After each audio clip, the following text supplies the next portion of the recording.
Boom. So, my friend Purvance Heuer. It's nice to meet you, the man Hi, with John. the legend. Legend of the game for sure, Mr. Purvance Heuer. He's the MD of Arysteq, a new asset management firm. So, could you give me a few seconds and just explain to me why Namibia needs a Namibian asset management firm? Well, it's about showing our muscle. It's about showing that we can do it. We've long been portfolio managers in our own right. We've just never really had a structure. I believe that there's enough skills and talent in this country, and I think the skills and the talent needs to come out now. So this is our time to shine. That's great to hear. So I just wanted to ask you specifically. So, there are no free rides around here. So I'm not going to mention any of the other asset managers. But what differentiates your firm from everybody else? I think what differentiates us is we are independent. We have a very particular investment philosophy in terms of the value approach that we follow. We look at specifically at quality, and we're a young team. So I think the one thing that I guess if you want to separate us from maybe your more international type of asset managers is, we are on the ground, so we have direct access to what's actually happening in Windhoek, and I think that's a distinct advantage. I think another advantage is we are far away from the big stock exchanges, so we are not necessarily influenced or phased by current news flow, etc., etc. Right. So the fact that we are distanced from it, helps us stay sane and helps us to focus on what we are good at, which is fundamental analysis. And you're good at it, right? I don't know. If you can tell us I have how made much- mistakes. Everybody makes mistakes, but how much? What's your return per year? Do you think you should know? Just for those people who are curious. I don't know it. Look, I'd like to target 15% per annum, 15%. and it is a bit of a heuristic. But the way I get to it is, if you look at the alternatives, bonds will give you, I don't know, around 8 to 9%. Property will give you about the same as inflation, which is 6%. So equities being the higher risk asset that I prefer, you'd want to look at a return 15% and higher for you to achieve your long-term wealth Just on the goals. back of that, I know you're a bit of a radical sometimes. What's the in your personal capacity, not out of business, right? Not related to Arysteq. Yep. What's the craziest stock you have in your portfolio right now? Craziest stock, B2 Gold. B2 Gold. Why do you B2 have Gold. that? I don't know. They seem to be operating a very what's the word? They seem to be operating a very lean business. They have 2 quality mines. One is in Namibia. I actually bought the stock on the New York Stock Exchange. It's not listed in Namibia. It's listed in the US. So yeah, I think they were talking about all-in sustainable cost of about $400-500 per ounce. With the gold price currently at 1,400 odd. Yes. I think there's quite a strong margin, and given I think my personal outlook on gold, I'd say there's a strong opportunity for that company's stock price to re-rate and Yes. move quite a bit larger. Okay, that's quite interesting. I mean, I looked at the gold miners last week, and I saw gold was up about 10% from the start of the year, I think, and then the South African gold miners actually were up 50%, the index itself. So that's just that leverage effect. Do you see that in American listed miners as well, like B2 Gold? I must probably also say that I don't follow the gold miners that closely. Yes. The way I got to B2 Gold is because I'm familiar with them being operational in Namibia. In terms of other gold miners, the gold price is in US dollars, so it's an international price, and Yes. and that's the price at which gold miners sell their ore. So whatever if you want to compare South African mine to a US based mine or whatever, the fundamentals will be the same with the caveat of whatever the sovereign risks are between the Yes, two of countries. course. So obviously in South Africa there are a bit uncertainties around things like the mining charter, and also BEE requirements, etc. And also the labor, the rigid labor market in South Africa does make the cost of mining in South Africa Yes. a bit higher than the rest of the world. So, that's probably the two things that you would need to separate. But fundamentally, you can look at global global gold miners, and you can basically compare them, across the board and assess. In fact, from reading some material, I noticed that Russian gold miners seem to be the place to be. I'm not myself a fan of Russia as a jurisdiction. Of course. So I don't think I would venture into buying Russian gold stocks, but yeah, I think that's where a lot of the attraction is at the moment. I think the differentiating factor would just be the management. I remember speaking to some of our partners in South Africa, and it was that gold miners in Russia are a lot more conservative, especially with their forecast and the gold price, and South African miners not so much. I mean, that could have a very negative effect because people are expecting really good results, and I think we saw that from Anglo Gold releasing results about a week ago. Yeah. And it almost popped the gold bubble. I hate using the word bubble, but it did seem to be popped, for a very short time. And it was very interesting. But let's go closer to home. The Namibian Stock Exchange.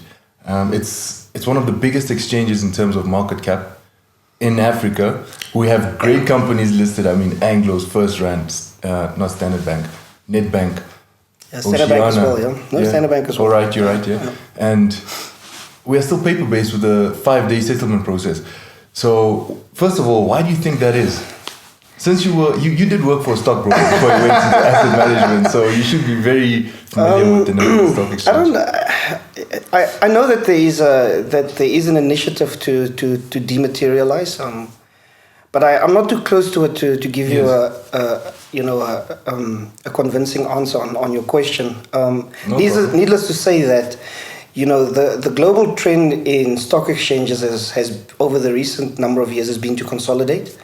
So you find even like, for example, the JSE as London Stock Exchange ownership, etc., etc. Yes, and it's just a globalization story. So I know that the NSX is expecting to demutualize because at the moment it's still operating as almost as a mutual structure with rights handed out to broker partners, etc., or bought by broker partners. Yes. But the JSE, as you know, has gone through the demutualization process quite a number of years ago. It's now listed on its own exchange and it's operating as a proper private or public company. Yes. So I think the NSX is, and I'm not on the inside to give you a categorical answer, but I think the process of the NSX is to first demutualize, and then the next step would be potentially to also look at getting our bond market into a more recognized bond exchange. Yes. And I guess the next step would then have to be dematerializing. The challenging part for them is that if you go back over the years, there's actually been a lot more listed companies on the NSX versus, where we are today. The most recent delisting being Bidvest, and we've seen quite a number of other delistings in the past. So I think the challenge for them would be going forward would be to make themselves more attractive as a place to raise funds. Yes. Which is maybe the challenge that they're sitting with at the moment, given that I think there's only 4 primary listed stocks now. I'm not sure if, let's say, Ho and Nimbus is on the main board, but yes, no, they're not. Okay, so they're on the main board. So you have then 6 listed companies on the primary side. You should really have more local listed stocks on the NSX, but it's also about where is it more attractive to obtain funding. Opportunity cost. I think the banks have been benefiting from the fact that they could provide cheaper funding to the private sector compared to the NSX. Right. I guess that must be one of the reasons why they've found it challenging to get more listings onto the All right, so local bourse. What you're essentially saying is that the cost of debt is cheaper than equity. Yeah, and I think also private, your private sector, it's natural to have a closer relationship with your banker than with your broker. It's in this country, it's not, the structure is not of that nature that you have a natural corporate advisor that you have a relationship with. You actually have a relationship with your corporate banker, and I think that's helped banks do a lot more of the fundraising versus, let's say, maybe the NSX. That's interesting. The other day I read, are you familiar with the Swiss Exchange, SIX? Yes. Yes. Of course you have to, yeah? So I think they're trying to introduce, they still have some regulation that they have to pass through, but they're trying to introduce a new exchange, which is called the Swiss Digital Exchange. It's based on blockchain, right? Technology. So what was interesting was they're actually expecting settlement. So for the flow of funds and equity to change hands within a few minutes. Sure. As opposed to today's, and we're sitting here with a paper-based settlement. So I would just like to know your view. What's your view on cryptocurrencies and blockchain going forward? Do you think it's here to stay, or just another fad? I mean, to be honest, I have to give a disclaimer. I personally think cryptocurrency has failed as an investment and as a currency because it's too volatile. But I do think the technology behind it has some great value. Maybe I must also give a disclaimer. Yeah. I am not invested in blockchain or Bitcoin or any cryptocurrency for that matter, and I never have been, and I can maybe venture into explaining what I think about it. Yes. A colleague said to me yesterday that he'd rather go to the casino than invest in cryptocurrency. So that's maybe the summary. Yes. But I guess in seriousness, the way I look at investments is you probably have about 4 or 5 major asset classes. Yes.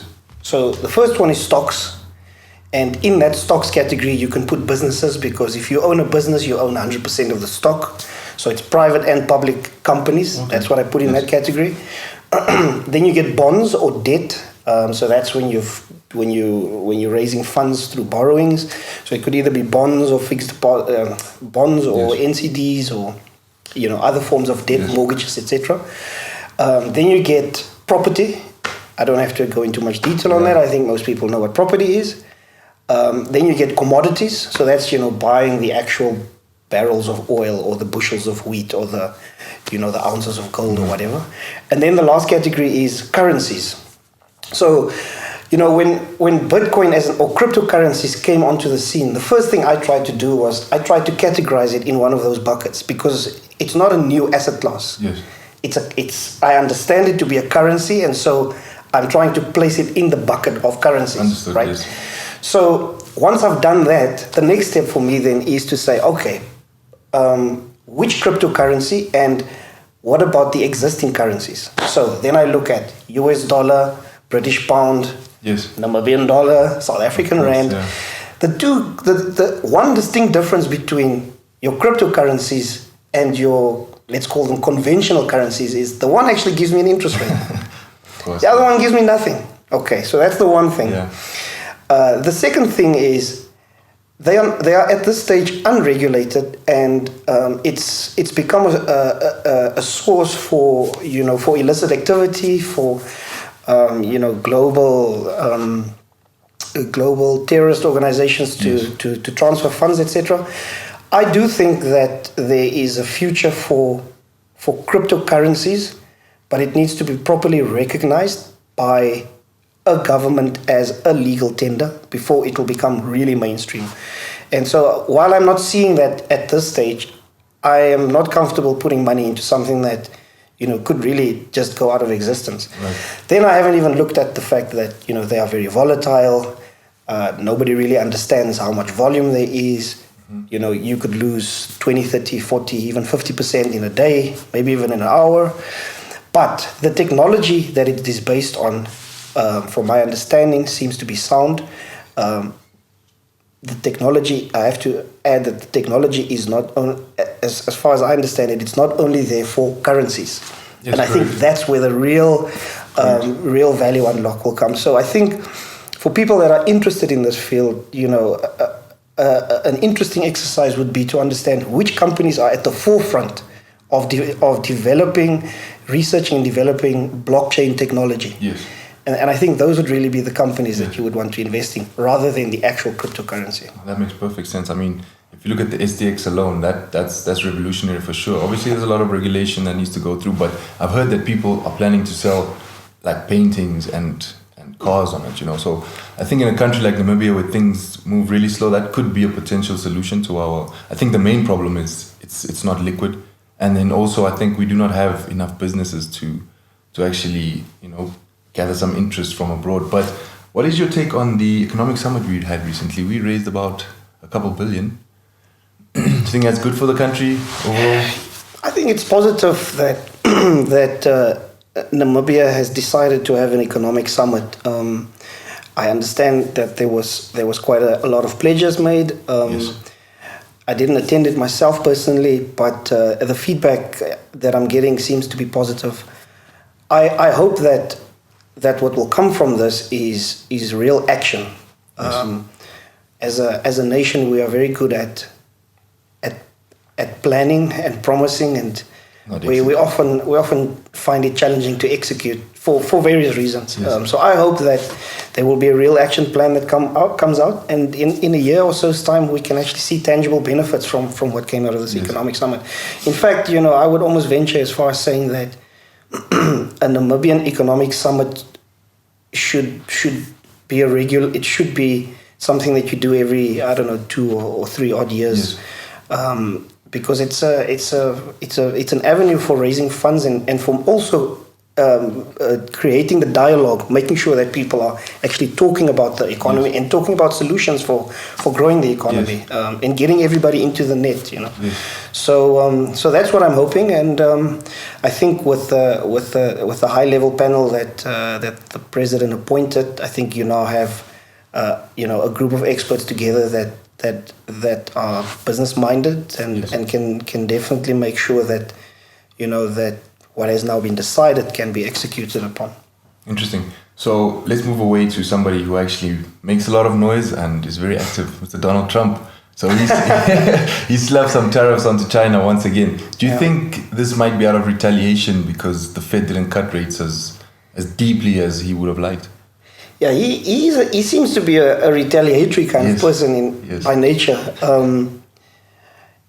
One thing that a conspiracy theorist might say to you, Trump is creating these trade wars as a mechanism to force the Fed to cut.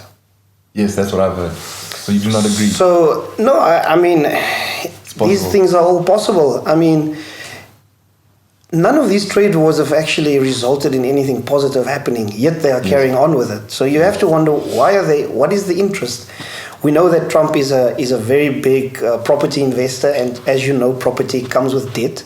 And he probably has a big debt pile that he needs to pay back, and the lower the interest rates are, the better for him. So I'm not saying that that's what's happening, but I have to question. I have to question the motives of the trade wars, because I haven't, to be honest, trade wars is actually negative to global growth. It doesn't have a positive impact, and it's anti-globalization. And it becomes restrictive for moving goods and services across borders. So it's probably a ploy to get votes, but I think he has a personal interest in the trade wars. I agree. We don't agree much, but on that I agree. Right. So next, I think a lot of people do think that the trade wars don't affect Africa and Namibia specifically as much as people make it seem. But I do think it's an important thing that we should be watching. Number one, I think in Africa, especially sub-Saharan Africa, most of the economies are driven by mining sectors and commodities, right? So I think if you couple China's weak demand right now, and I think even monetary policy is not going to help them increase demand. They have 226% debt to GDP ratio, and interest rates are globally very low. So I don't think that's going to stimulate any demand. And then if you look at their consumption, it's 50% of all commodities in the world are consumed by China. Very low, they have very low demand for that, right? So if you're going to slap on tariffs, that's technically, if you're going to think of it in layman's terms, that's a tax on every consumer in the world, right? So for me, what was very scary, we can talk about the supply side of the mining sector as well, because it gets a bit interesting there as well. But on the demand side, I do not see much growth.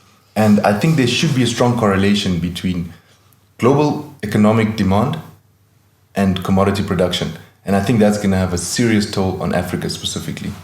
Oh, that was very technical, John. I'm not the economist, so you are the economist, so maybe you can answer that question better. But so let me rephrase it. What's your outlook on commodities going forward, and then how's that going to relate to Africa? It's a difficult one. I think Africa will. What I'm hearing from foreign investors, and I'm hearing it more consistently than ever before, is that Africa is an unattractive destination for mining. And I think it has to do with a few things. One of which is just the location of the mines. So how deep you have to go to actually get to the ore. And I think the other big challenge is just the location. So as you mentioned rightly, the biggest commodity consumer in the world is China. China is in the Far East. Africa is sort of in the central of the world. There are cheaper mines in Southeast Asia, in Australia. It's closer to the consumer. So from that perspective, and a lot of the ore is quite a bit higher up. So it's not as you don't have to go that far down. Yes. And then you also have the advent of technology. We know that in a number of African countries, with the rigidity of the labor market, it's difficult to make that switch over. So I think Africa will continue to be highly reliant on mining. I think as you've seen in Namibia, Namibia and Botswana, it's diamonds. South Africa, it's gold and platinum and iron ore, etc., and so forth. An interesting thing to think about is it is interesting that countries that don't have a lot of natural resources tend to be more productive than countries that do have a lot of natural resources. And there's many examples of it. Look at Korea, Singapore, Japan. And then you look at the countries that have a lot of commodities, all across Africa and even in the Middle East with crude oil. So you often find that when there's a wealth of natural resources, there tends to be the will to want to diversify the economy is lesser because of the ease, it's sort of your path of least resistance. So for that reason, I think Africa will continue to rely on mining, on their natural resources for growth. Now, so that's one part of the answer. The second part is, what do I think about the outlook for commodities? Yes. I think what you need to do is you need to look at your starting point must be, well, you have demand and supply, but then you also have you must also remember that commodities are priced in US dollars. So your outlook on commodities is almost indirectly also your outlook on the US dollar. If you think the US dollar will weaken significantly, then that is conversely will have an effect of commodity prices increasing and vice versa. So I think over the medium term, given what the Fed has now done and what the outlook is for the US economy, there's an expectation that I think the US dollar will probably weaken over the foreseeable future, and I think that will give the commodities, all the major commodities, a positive boost. So that is just sort of your, maybe a very, very short structural answer. In terms of supply and demand, I think, your demand picture will be linked to global GDP demand, or global GDP output, and over the long term, the global economy will grow. So from that perspective, you will find that commodity prices will continue to increase.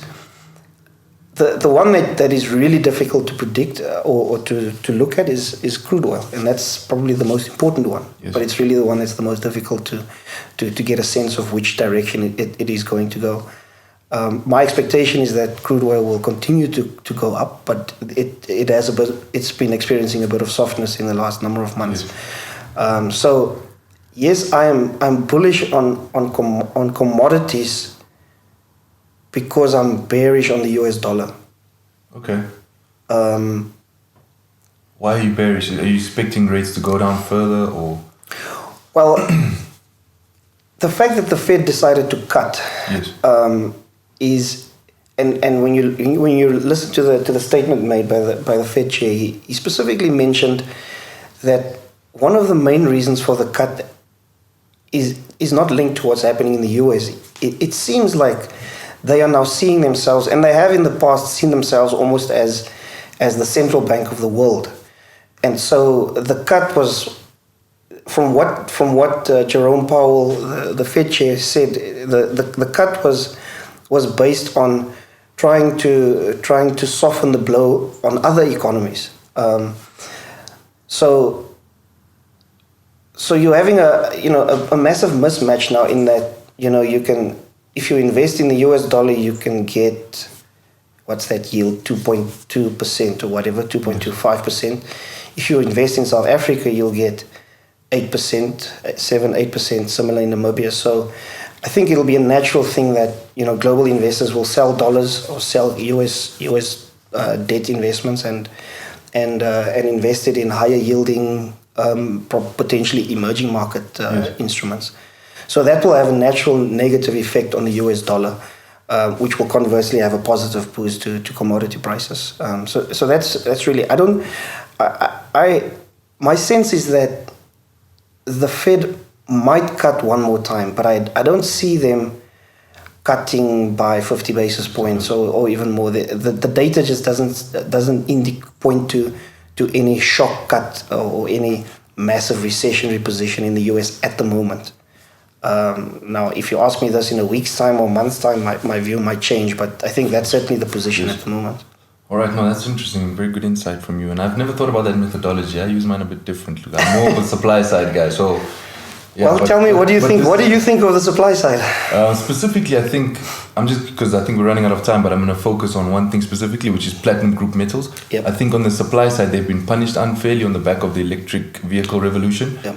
People think that, for those who do not know about this, they think that cars are going to become electric cars in the future, so you wouldn't need diesel or whatever, etc. So platinum group metals you use for fuel, and so a lot of people are expecting demand to be so low, and what happened ultimately was prices were kept low because of the demand side. So not a lot of mines came online, so that means supply has been really low because there's no value to be added if prices are low, right? So I think that has been punished unfairly, because if you think about batteries alone on your iPhone, we have battery problems all the time. I don't think it's a once-off solution. I think a hybrid solution is going to be good, and that's still going to need platinum group metals as fuel. So I think the market is missing that a bit, and I think there's great value looking forward into the long term. I agree with you to an extent, and also the electric vehicle revolution is a very long-term play. It is not something that is going to render dividends in the next 3 or 5 years. The numbers that I'm seeing is 2025, 2030, even further out, 2040. I think that's maybe one point to make. And the other important point is, it seems that the trend will not go towards full-on EV. You'll almost get to a hybrid kind of. So a lot of the major vehicle manufacturers in the world, Toyota and Daimler, Chrysler, etc., they are looking more at moving into the hybrid space, and not necessarily the full-on electric vehicle space. So if you look at it from that perspective, then there's definitely still a bullish case for platinum and palladium for that matter. But it doesn't actually, it doesn't remove copper. Yes. I think copper, there's still a bullish case for copper as well. Yes, but it's not the one or the other. I think there's a case for both. Oh, of course, that was very fun. Thank you. Smooth like butter. Cool, thanks.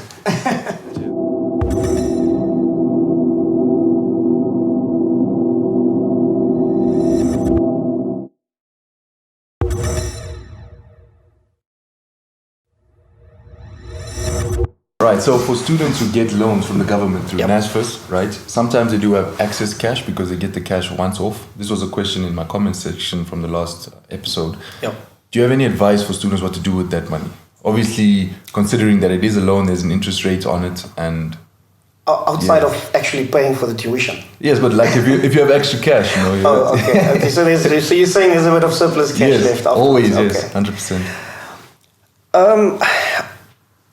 My advice would be not to take too much risk with the cash. So a typical option would be to invest it in a money market like instrument. As you know, at Arysteq we have money market funds, etc.